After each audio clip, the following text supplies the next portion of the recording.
নমস্কার। আজকে আমি আপনাদেরকে পাঁপড়ের মধ্যে একরকম পুর ভরে একটা নতুনত্ব রেসিপি আপনাদের দেখাচ্ছি। আমি কী কী নেব দেখিয়ে নিই।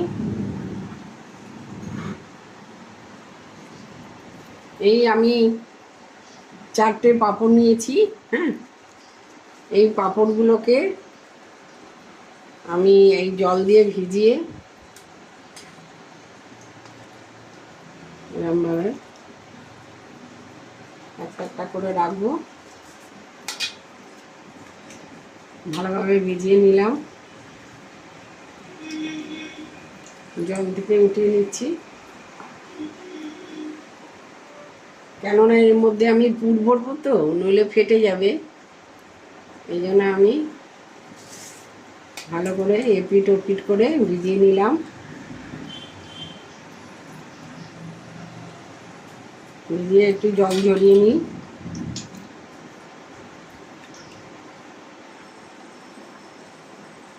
রাখলাম। তারপরে আমি কি কি নেব, এই আমি আলু নিলাম, সিদ্ধ আলু দুটো, এই 3 পিস আলু নিলাম, সিদ্ধ আলু। তারপরে এইটা হলো ছানা, এইটা আমি আলুটা একটুখানি হাত দিয়ে চটকিয়ে নিয়ে, একদম মিহি করে না চটকালেও হবে, এটা চটকে নিয়ে এই ছানাটা পুরোটা আমি দিয়ে দেবো। এতটা ছানা এটা আমি দিয়ে দিলাম।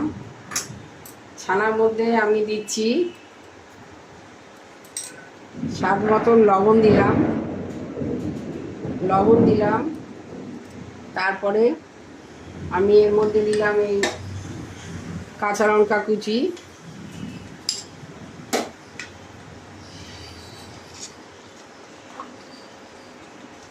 আর হাফ চামচ জিরের গুঁড়ো,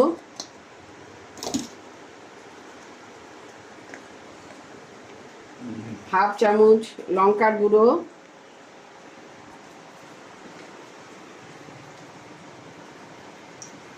এইগুলো দিলাম।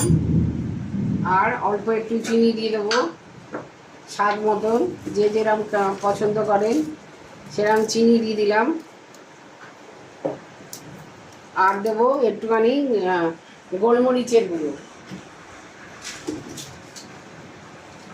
আর দেবো একটু গোলমরিচের গুঁড়ো।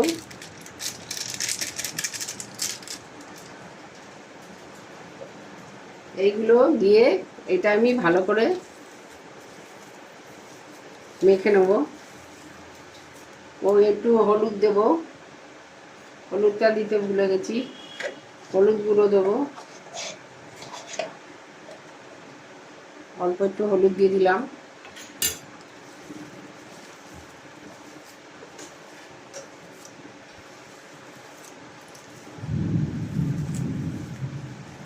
এটা এরকম মাখা থাকলো।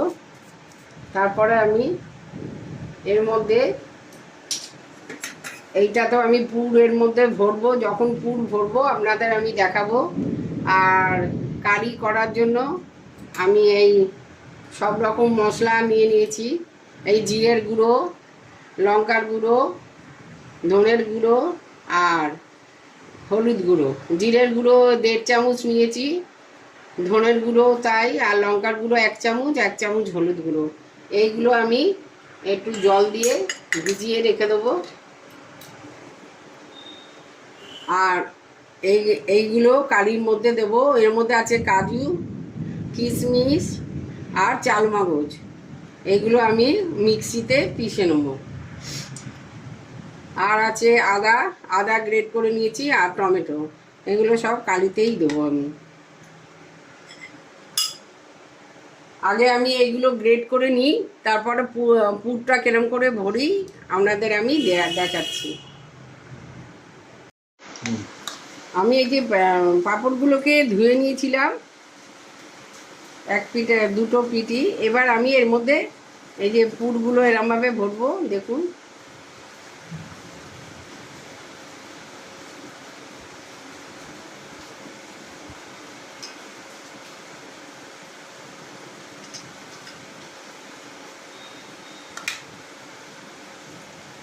পুর ভরে এই যে এইভাবে আমি মুড়বো। এই পিঠটা দিলাম, এটা দিলাম, একটু চেপে চেপে দিতে হবে। তারপরে এই সাইডটাও একটু মুড়ে দিলাম যাতে পুরটা না বেরায়। এই দিকটাও, এই সাইডটাও মুড়ে দিলাম। এই একটা আমার হয়ে গেল, দেখুন এরকম হয়েছে। একটুখানি হাত দিয়ে উঠে উঠে গেলে একটু চেপে দেবেন, তাহলে আর পুরটা বেরাবে না। এই একটা বানানো আমার হয়ে গেল, আর একটা বানানো দেখাচ্ছি।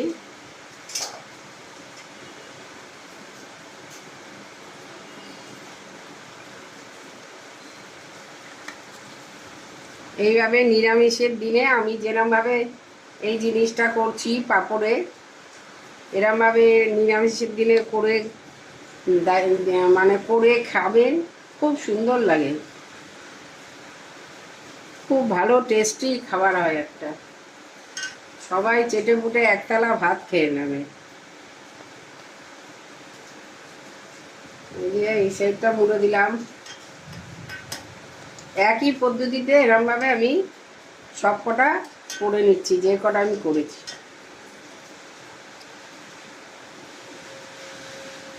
বেশি টাইম লাগে না করতে।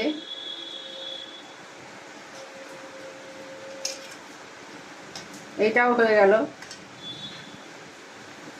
এরম করে আমি সব কটা এরমভাবে আমি পুর ভরে নিচ্ছি। পুর ভরে একটুখানি চেপে দেবো যাতে ছড়িয়ে যায় ভেতরটা। হ্যাঁ, আমার এই যে পাঁপড়ের মধ্যে সব কটা এরমভাবে আমি পুর ভরে নিয়েছি।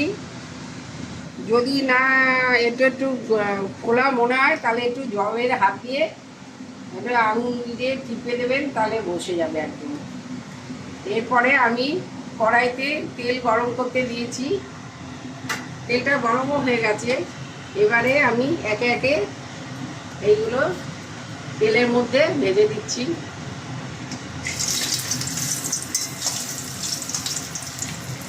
এইগুলো দেখতে অনেকটা অমলেটের মতন হয়েছে,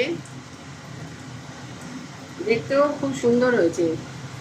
হালকা করে এপিট ওপিট করে ভেজে আমি তুলে নিচ্ছি।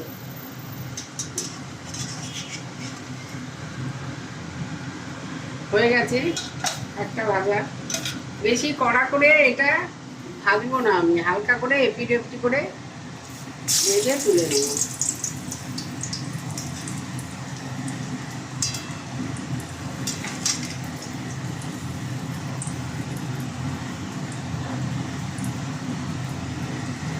আর একটা হয়ে গেল।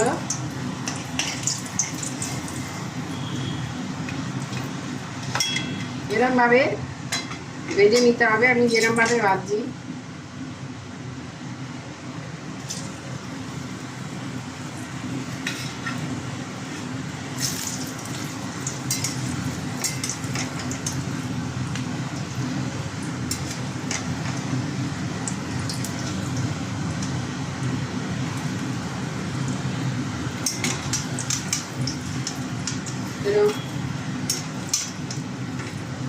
আমার ভাজা হয়েই এসছে, সব কটা ভাজা হয়ে গেল।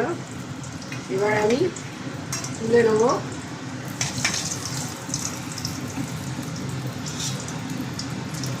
সব কটাই ভাজা হয়ে গেছে।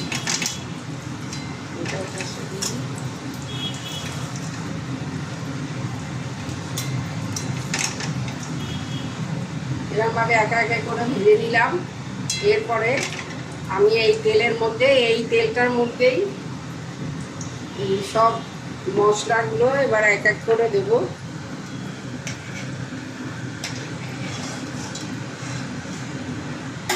এই তেলের মধ্যে আমি একটা তেজপাতা দিয়ে দিলাম, আর এলাচ আর লবঙ্গ আর দারচিনি দিয়ে দিলাম, দুটো এলাচ, এক টুকরো দুটো লবঙ্গ আর এক টুকরো দারচিনি দিয়ে দিয়েছি। এইগুলো একটু ভাজা ভাজা হোক। এরপরে আমি এর মধ্যে এই আদা, গ্রেট করা আদাটা দিয়ে দিলাম, টমেটোটা দিয়ে দিচ্ছি,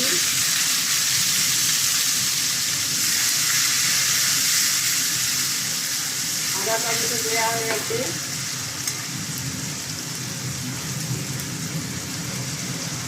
এরপরে আমি এর মধ্যে যা আমি মশলাগুলো এই জলে গুলে রেখেছি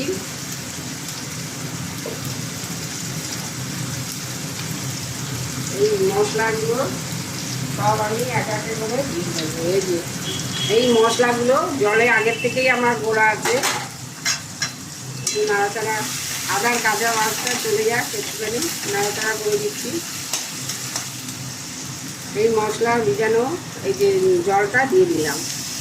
আমি মশলাটা এরমভাবে ভিজিয়ে রাখি, কারণ এটা বাটা মশলার মতনই স্বাদ লাগে ভিজিয়ে রেখে দিলে।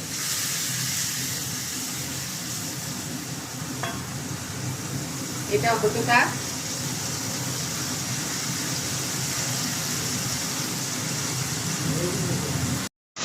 আমার এই মশলাগুলো প্রায় আর্ধেকের বেশি মানে তেল ছাড়তে আরম্ভ করেছে।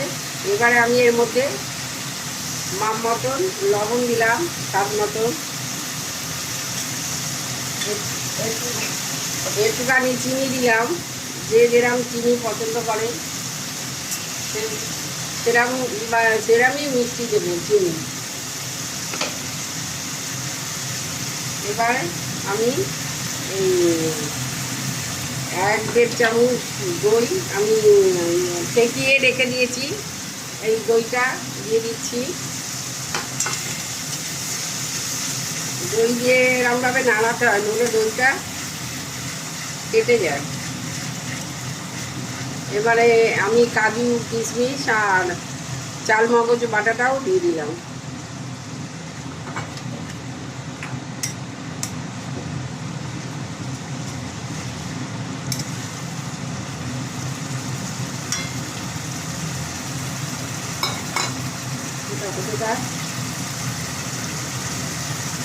আর দুখানা আমি কাঁচা লঙ্কা, 2টো কাঁচা লঙ্কা এর মধ্যে আমি দিয়ে দিলাম ভেঙে।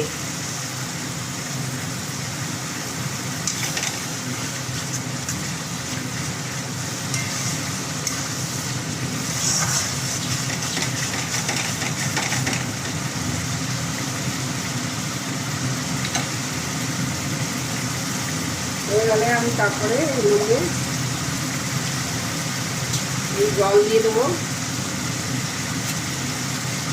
একটুখানি নাড়িয়ে নিই।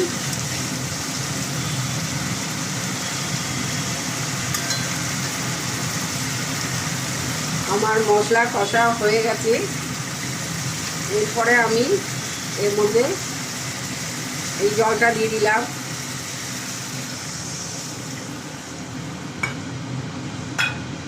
আর একটু জল দিই, কেননা ওইটা পাঁপড় আর ওসব আলু পুর ওসব দেওয়া আছে, তো ঝোলটা আর একটু জল দিচ্ছি, নইলে টেনে যাবে একদম। এই ঝোলটা একটু ফুটে উঠুক, তারপরে ওইগুলো যখন ছাড়বো আপনাদের আমি দেখাচ্ছি। আমার ঝোলটা ফুটে গেছে। এবারে আমি একে একে এই পুর ভরা পাঁপড়গুলো আমি একে একে ছেড়ে দিই ঝোলের মধ্যে।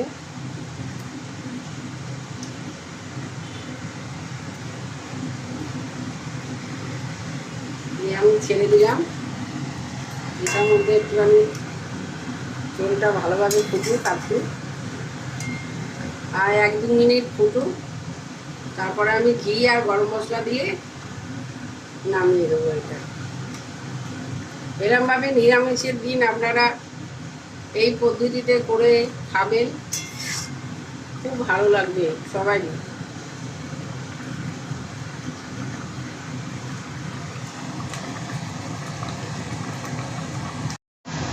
আমি একটা একটা করে এই পুর ভরা পাঁপড়গুলো তুলে নিয়েছি। এরপরে আমি ওর মধ্যে 1 চামচ গরম মশলা মিশিয়ে দিলাম, আর 1 চামচ ঘি দিচ্ছি আমি। এই ঘি দিলাম কেননা ওইটা পাঁপড় দিয়ে বেশিক্ষণ ফোটালে পাঁপড় একদম নরম হয়ে যায়। আমার ঝোলটা একটুখানি কমানোর জন্য আমি পাঁপড়গুলো আস্তে আস্তে তুলে নিয়েছি। এবারে আমার হয়ে গেছে ঝোলটা, এবার আমি নামিয়ে নিচ্ছি। নামিয়ে এই যে এর মধ্যে দিয়ে দিলাম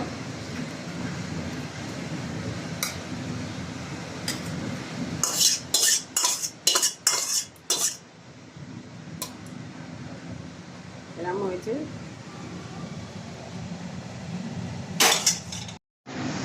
আমি যেরমভাবে পাঁপড়ের মধ্যে পুর ভরে করলাম, আপনারা এরমভাবে করে একবার খেয়ে দেখবেন। যদি আপনাদের ভালো লাগে আমাকে অনেক অনেক করে লাইক করুন, শেয়ার করুন আর কমেন্ট করবেন। নমস্কার।